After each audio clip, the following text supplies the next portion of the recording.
ഇന്ത്യയുടെ സ്വാതന്ത്ര്യ സമരത്തിന് നേതാജി സുഭാഷ് ചന്ദ്രബോസ് നൽകിയ മഹത്തായ സംഭാവനകൾ ആർക്കും വിസ്മരിക്കാൻ സാധിക്കുന്ന ഒന്നല്ല.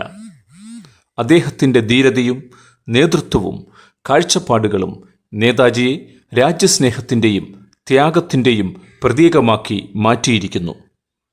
സ്വതന്ത്ര ഇന്ത്യയ്ക്കായി ജനങ്ങളെ ഒന്നിപ്പിക്കാനുള്ള സുഭാഷ് ചന്ദ്രബോസിൻ്റെ ശ്രമങ്ങൾ ഇന്നും ഓരോ ഇന്ത്യക്കാരനെയും അങ്ങേയറ്റം പ്രചോദിപ്പിക്കുന്നു.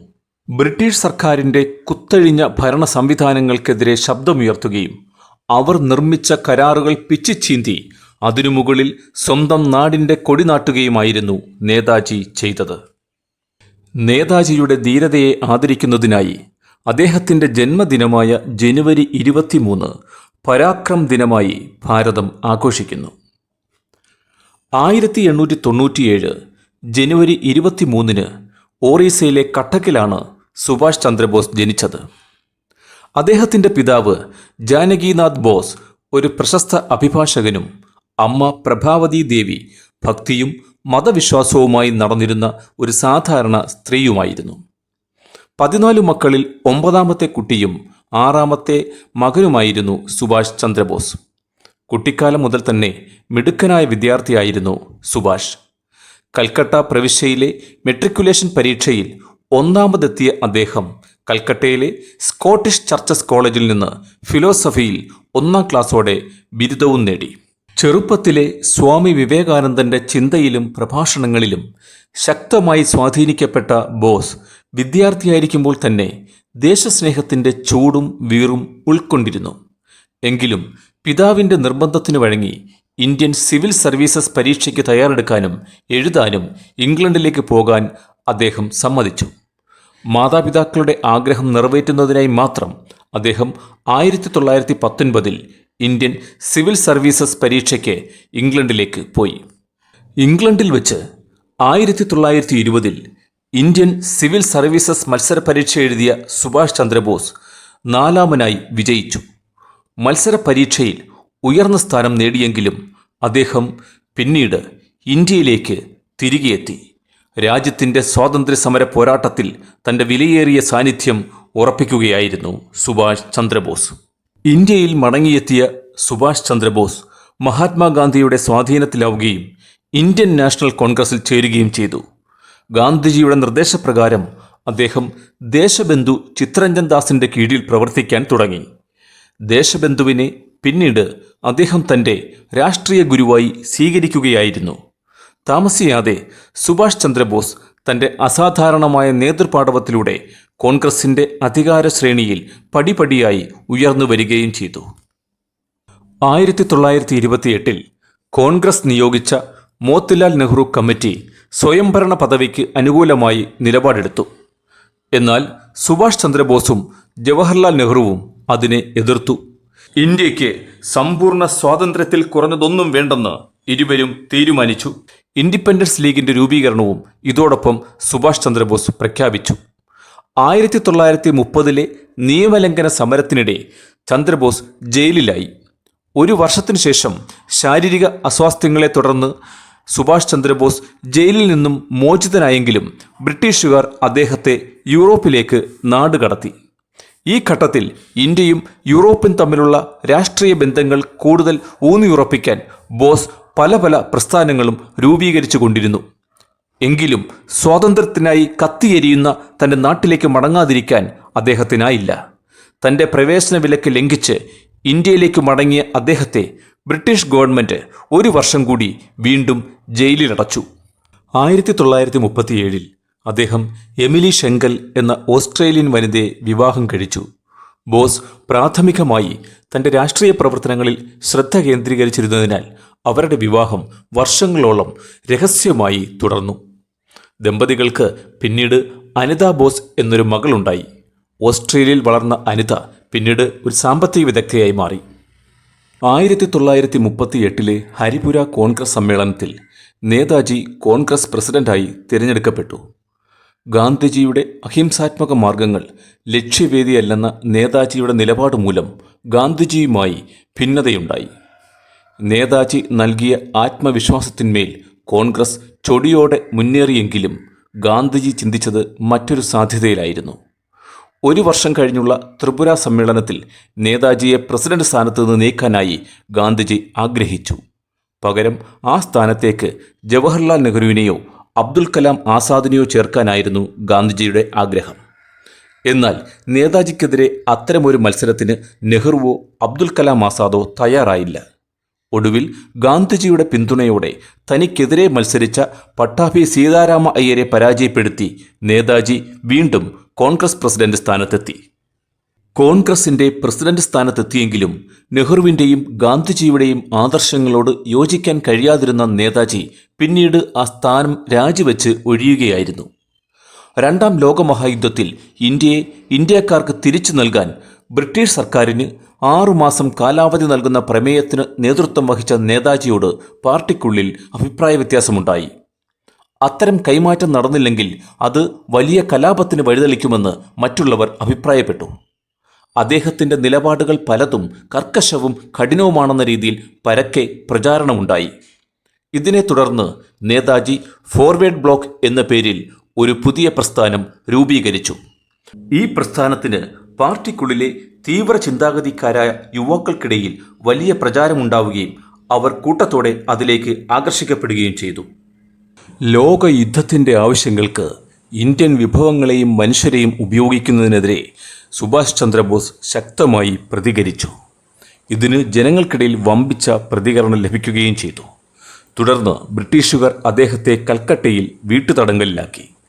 1941 ജനുവരിയിൽ കൽക്കത്തയിലെ വീട്ടിൽ നിന്ന് അപ്രത്യക്ഷനായ സുഭാഷ് ചന്ദ്രബോസ് അഫ്ഗാനിസ്ഥാൻ വഴി ജർമ്മനിയിലെത്തി. ശത്രുവിൻ്റെ ശത്രു മിത്രമാണ് എന്ന തത്വത്തിൽ പ്രവർത്തിച്ച അദ്ദേഹം ബ്രിട്ടീഷ് സാമ്രാജ്യത്തിനെതിരെ ജർമ്മനിയുടെയും ജപ്പാന്റെയും സഹകരണം തേടി. 1942 അദ്ദേഹം ജർമ്മനിയിൽ നിന്നും സിംഗപ്പൂരിലെത്തി. സിംഗപ്പൂരിൽ അദ്ദേഹം പ്രധാനമായും ഇന്ത്യൻ യുദ്ധത്തടവുകാരെ ഉൾപ്പെടുത്തി ജപ്പാൻ സർക്കാരിൻ്റെ സഹായത്തോടെ ആസാദ് ഹിന്ദ് ഫൗജ് അഥവാ ഇന്ത്യൻ നാഷണൽ ആർമി ഉണ്ടാക്കി. നേതാജി സുഭാഷ് ചന്ദ്രബോസ് ആയിരുന്നു INA-യുടെ പരമോന്നത കമാൻഡർ. INA-ക്ക് 3 ബ്രിഗേഡുകളുണ്ടായിരുന്നു. Gandhi brigade, Nehru brigade, Azad brigade എന്നിവയായിരുന്നു അത്. മണിപ്പൂരിലെ തന്ത്രപ്രധാനമായ നഗരമായ ഇംഫാൽ പിടിച്ചെടുക്കാനുള്ള ശ്രമത്തിൽ 1944 ജപ്പാനീസ് സൈന്യത്തോടൊപ്പം INA-യും ചേർന്നു. ജപ്പാൻകാർക്കൊപ്പം ബ്രിട്ടീഷുകാർക്കും സഖ്യസേനയ്ക്കുമെതിരെ ബർമയിൽ വെച്ച് INA പോരാടുകയും ചെയ്തു. പതിയിരുന്നുള്ള ആക്രമണങ്ങൾ, അട്ടിമറി, രഹസ്യാന്വേഷണ ശേഖരണം എന്നിവ ഉൾപ്പെടെയുള്ള ഗറില്ല യുദ്ധതന്ത്രങ്ങളായിരുന്നു INA-യുടേത്.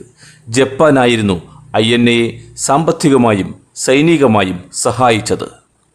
എനിക്ക് രക്തം തരൂ, ഞാൻ നിങ്ങൾക്ക് സ്വാതന്ത്ര്യം തരാം എന്ന ബോസിൻ്റെ ശക്തമായ മുദ്രാവാക്യം ആയിരക്കണക്കിന് ഇന്ത്യക്കാരെ INA-യിൽ ചേരാനും രാജ്യത്തിനു വേണ്ടി പോരാടാനും പ്രചോദിപ്പിച്ചു. INA ആത്യന്തികമായി പരാജയം നേരിട്ടെങ്കിലും ബോസിൻ്റെ ശ്രമങ്ങൾ ഇന്ത്യൻ സ്വാതന്ത്ര്യ പോരാട്ടത്തെ ശക്തിപ്പെടുത്തുകയും എല്ലാ ഇന്ത്യക്കാരിലും സ്വാതന്ത്ര്യദാഹം നിറയ്ക്കുകയും ചെയ്തു. ഔദ്യോഗിക സർക്കാർ രേഖകൾ അനുസരിച്ച് 1945 ഓഗസ്റ്റ് 18 തായ്വാനിൽ ഒരു വിമാനാപകടത്തിൽ അദ്ദേഹം കൊല്ലപ്പെട്ടു. അദ്ദേഹത്തിൻ്റെ മരണത്തിൻ്റെ കൃത്യമായ സാഹചര്യങ്ങൾ ഇന്നും വ്യക്തമല്ല. മാത്രമല്ല, അത് പല വിവാദങ്ങൾക്കും ഊഹാപോഹങ്ങൾക്കും കാരണമായിട്ടുമുണ്ട്. വിമാനാപകടം ഒരു അപകടമാണെന്ന് തന്നെ ചിലർ വിശ്വസിക്കുന്നു. എന്നാൽ മറ്റുള്ളവർ അത് ബ്രിട്ടീഷ് സർക്കാർ ആസൂത്രണം ചെയ്താണെന്ന് കരുതുന്നു. 1946 അന്വേഷണത്തിൽ അദ്ദേഹം മരിച്ചതായി ഇന്ത്യൻ സർക്കാർ ഔദ്യോഗികമായി പ്രഖ്യാപിച്ചു. ഇതൊക്കെയാണെങ്കിലും ബോസിൻ്റെ കുടുംബവും അനുയായികളും വിശ്വസിക്കുന്നത് അദ്ദേഹത്തിന് അപകടത്തിൽ നിന്ന് രക്ഷപ്പെടാനും ഒളിവിൽ പോകാനും കഴിയുമായിരുന്നു എന്നാണ്. ബോസിൻ്റെ മരണത്തെ തുടർന്ന് നിരവധി വിവാദ ചിന്തകളും ഉയർന്നിട്ടുണ്ട്. അവയിൽ ചിലത് കൂടി നമുക്കൊന്ന് പരിശോധിക്കാം. 1. നേതാജിയുടെ മരണമെന്നത് ഒരു വ്യാജ പ്രചാരണം. അതായത് വിമാനാപകടത്തിൽ ബോസ് മരിച്ചിട്ടില്ല. ബ്രിട്ടീഷ് അധികാരികളിൽ നിന്ന് രക്ഷപ്പെടാൻ അദ്ദേഹത്തിൻ്റെ മരണം വ്യാജമാണ് എന്നതാണ് ഒരു ജനപ്രിയ സിദ്ധാന്തം. അദ്ദേഹം വേഷം മാറി ജീവിക്കുകയും രഹസ്യമായി ഇന്ത്യൻ സ്വാതന്ത്ര്യത്തിനായി വീണ്ടും പ്രവർത്തിക്കുകയും ചെയ്തുവെന്ന് ചിലർ വിശ്വസിക്കുന്നു. എന്നിരുന്നാലും ഈ സിദ്ധാന്തത്തെ പിന്തുണയ്ക്കുന്ന വ്യക്തമായ തെളിവുകളൊന്നും തന്നെ ലഭ്യമല്ല. രണ്ടാമത്തേത് നേതാജിയുടേത് ഒരു കൊലപാതകമായിരുന്നു എന്നാണ്. അതായത് ഒരു വിഭാഗം സൂചിപ്പിക്കുന്നത് ബോസിനെ കൊലപ്പെടുത്തിയത് ഇന്ത്യൻ സർക്കാരോ അല്ലെങ്കിൽ എതിരാളികളായ രാഷ്ട്രീയ വിഭാഗങ്ങളോ ആണെന്നാണ്. പുതുതായി രൂപീകരിച്ച ഇന്ത്യൻ ഗവൺമെന്റിന് അദ്ദേഹം ഒരു ഭീഷണിയായി കാണപ്പെട്ടുവെന്നും തന്മൂലം അധികാരം തേടുന്നത് തടയാൻ അദ്ദേഹത്തെ ഇല്ലാതാക്കിയെന്നും ചിലർ വിശ്വസിക്കുന്നു. ഈ ആരോപണത്തെ പിന്തുണയ്ക്കുന്നതിനും വ്യക്തമായ തെളിവുകളൊന്നും തന്നെ ഇതുവരെ ലഭിച്ചിട്ടില്ല. മറ്റൊന്ന് നേതാജി തടങ്കലിലായിരുന്നു എന്നതാണ്. അതായത് ചിലർ സൂചിപ്പിക്കുന്നത് ബോസിനെ സോവിയറ്റ് യൂണിയനോ ജപ്പാനോ തടവിലാക്കിയിരുന്നു എന്നാണ്.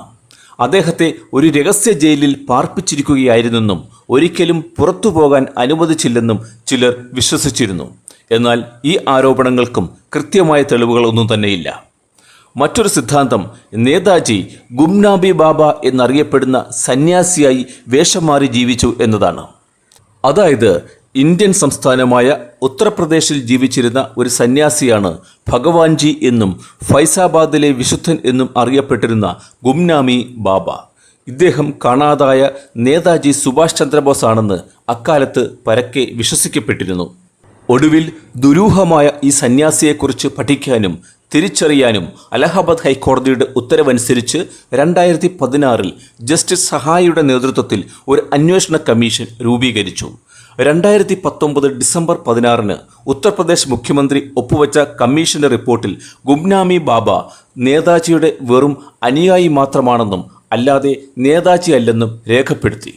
മറ്റൊരു വിശ്വാസം താഷ്കെൻഡിലെ ലാൽ ബഹദൂർ ശാസ്ത്രിയുടെ മരണവുമായി സുഭാഷ് ചന്ദ്രബോസിന് ബന്ധമുണ്ട് എന്നതായിരുന്നു. അതായത് 1945 ഒരു വിമാനാപകടത്തിൽ മരിച്ചതായി കരുതപ്പെടുന്ന സുഭാഷ് ചന്ദ്രബോസ് യഥാർത്ഥത്തിൽ അതിനെ അതിജീവിച്ചിരിക്കാമെന്നും 1966 താഷ്കെൻഡിൽ വെച്ച് ഇന്ത്യൻ പ്രധാനമന്ത്രി ലാൽ ബഹദൂർ ശാസ്ത്രിയുടെ മരണത്തിൽ അദ്ദേഹം പങ്കുവഹിച്ചിരിക്കാമെന്നുമുള്ള ഒരു ഗൂഢാലോചന സിദ്ധാന്തവും രൂപപ്പെട്ടു വന്നു. ഇതിന് കാരണം ബോസിനോട് രൂപസാദൃശ്യമുള്ളൊരാളെ അക്കാലത്ത് താഷ്കെൻഡ് സന്ദർശനത്തിനിടയിൽ ശാസ്ത്രിയുടെ കൂട്ടത്തിൽ കണ്ടു എന്നുള്ളതായിരുന്നു.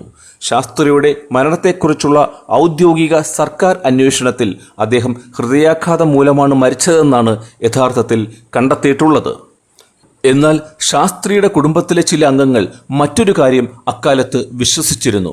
അതായത് സുഭാഷ് ചന്ദ്രബോസ് ജീവിച്ചിരുന്നു എന്നതാണ് അത്. അതിന് കാരണം താഷ്കെൻഡിൽ നിന്ന് വീട്ടിലേക്കുള്ള ശാസ്ത്രിയുടെ അവസാനത്തെ ഫോൺ കോളിൽ താൻ തിരികെ വരുമ്പോൾ ചില നല്ല വാർത്തകൾ കൊണ്ടുവരുമെന്ന് സൂചിപ്പിച്ചിരുന്നത്രേ. അത് സുഭാഷ് ചന്ദ്രബോസിനെ പരാമർശിക്കുന്നതാകാമെന്ന് അവർ ഉറപ്പായും വിശ്വസിച്ചു. എന്തുതന്നെയായാലും ഇത്തരം വാദങ്ങളെയൊന്നും തന്നെ പിന്തുണയ്ക്കുന്ന വ്യക്തമായ യാതൊരു തെളിവുകളും ഇതുവരെ ലഭിച്ചിട്ടില്ല. വിമാനാപകടത്തിൽ ബോസ് മരിച്ചുവെന്ന് തന്നെയാണ് ഇന്ത്യൻ സർക്കാരിൻ്റെ ഔദ്യോഗിക നിലപാട്. എങ്കിലും നേതാജിയുടെ മരണം ഇന്നും ഇന്ത്യയിൽ ചൂടേറിയ ഒരു ചർച്ചയാണ്. സുഭാഷ് ചന്ദ്രബോസിൻ്റെ ചരിത്രം ആത്മാഭിമാനമുള്ള ഒരു ഇന്ത്യക്കാരൻ്റെ പോരാട്ടത്തിൻ്റെ ചരിത്രമാണ്.